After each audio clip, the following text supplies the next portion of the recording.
Chapter 21. Afterward, Jesus appeared again to his disciples by the Sea of Galilee. It happened this way. Simon Peter, Thomas, also known as Didymus, Nathanael from Cana in Galilee, the sons of Zebedee, and 2 other disciples were together. "I'm going out to fish," Simon Peter told them. And they said, "We'll go with you." So they went out and got into the boat. But that night they caught nothing. Early in the morning, Jesus stood on the shore, but the disciples did not realize that it was Jesus. He called out to them, "Friends, haven't you any fish?" "No," they answered. He said, "Throw your net on the right side of the boat and you will find some." when they did, they were unable to haul the net in because of the large number of fish. Then the disciple whom Jesus loved said to Peter, "It is the Lord."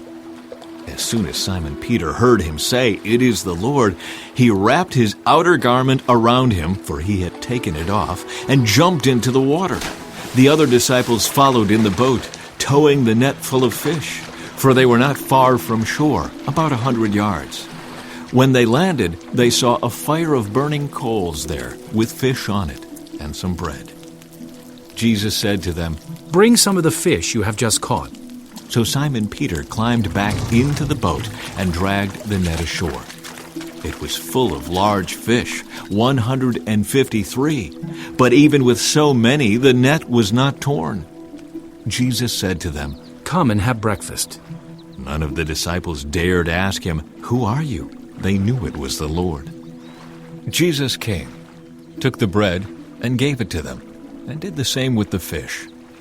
This was now the 3rd time Jesus appeared to his disciples after he was raised from the dead. When they had finished eating, Jesus said to Simon Peter, "Simon, son of John, do you love me more than these?" "Yes, Lord. he said. You know that I love you." Jesus said. "Feed my lambs." Again Jesus said. "Simon, son of John, do you love me?" He answered. "Yes, Lord, you know that I love you." Jesus said. "Take care of my sheep."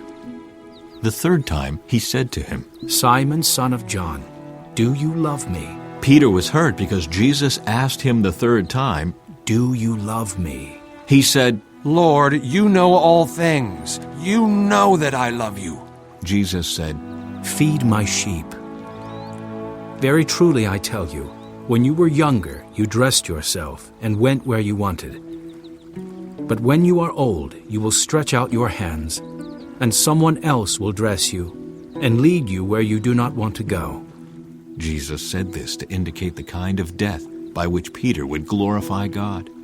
Then he said to him, "Follow me." Peter turned and saw that the disciple whom Jesus loved was following them. This was the one who had leaned back against Jesus at the supper and had said, "Lord, who is going to betray you?" When Peter saw him, he asked, "Lord, what about him?"